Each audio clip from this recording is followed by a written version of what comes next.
Diary लिखी है बाबर की, उस डायरी को बाद में किताब के रूप में पब्लिश हुई। उस किताब का नाम है बाबरनामा। क्या नाम है? जीवनी है उसकी, बाबरनामा उसकी जीवनी और कुछ नहीं। उस किताब के अंदर वो एक वाक्य लिखता है, एक दृष्टांत लिखता है, एक वो जानकारी देता है कि मैं जब काबुल बैठा था, मैं कहां पर बैठा था, तो एक दिन सांगा का एक दूत मेरे पास गया। किसका दूत?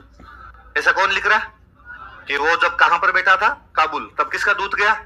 और सांगा के दूत ने जाकर मुझे कहा कि भाई बाबर, सांगा ने समाचार भिजवाया तेरे पास में, और सांगा को आजकल दिल्ली का इब्राहिम लोदी तंग कर रहा है। सांगा कौन तंग कर रहा है? इब्राहिम लोदी। कौन तंग कर रहा है उसको?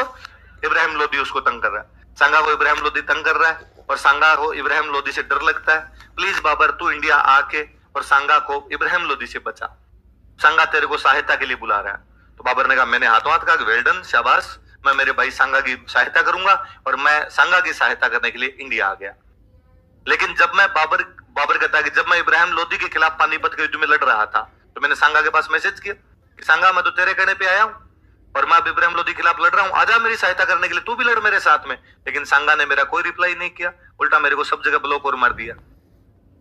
इसलिए मुझे अकेले इब्राहिम लोदी के खिलाफ लड़ना पड़ा। वो तो ठीक है, मैं इब्राहिम लोदी के खिलाफ जीत गया, लेकिन अब मैं इस आदमी को सबक सिखाऊंगा, इसको बताऊंगा कि वादा तोड़ना किसको कहते हैं। इसने मुझे बुला लिया और उसके बावजूद सहायता नहीं की।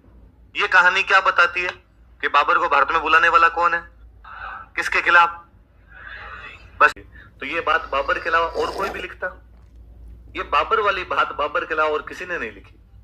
न तो कोई मुस्लिम इतिहासकार लिखता है, न कोई भारत का इतिहासकार लिखता है। इसका मतलब ये बाबर का मनगढ़ंत किस्सा है। बाबर अपने आप को जस्टिफाई करना चाहता है। बाबर बताना चाहता है कि देखो मैं हमला क्यों कर रहा हूं, क्योंकि सांगा ने मुझे बुला तो लिया, लेकिन मेरी सहायता